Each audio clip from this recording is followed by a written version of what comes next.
সমাজে যত দোষ নারীর, এন্ড উই আর কনফার্ম জান্নাতি। হ্যাঁ, পুরুষরা সব কনফার্ম জান্নাতি।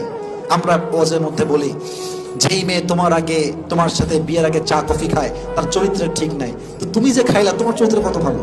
হ্যাঁ, শুধু মেয়ে খায়, তুমি তো খাইছো কফিটা, তোমার চরিত্র কত ভালো।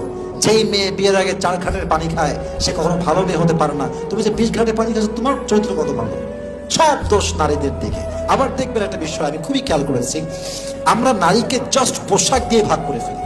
একজন মেয়ে জিন্সের প্যান্ট পরেছে, টি শার্ট পরেছে, হিজাব নেই মাথায়, সে পৃথিবীর সবচেয়ে চরিত্রহীন নারী in our perspective, from our perspective, আমাদের চিন্তার থেকে।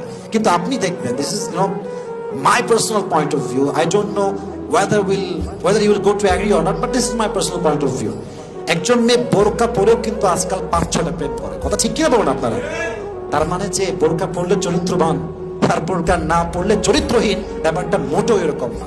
চরিত্রটা ম্যাটার করে হার্টের সাথে, হৃদয়ের সাথে, অন্তরের সাথে।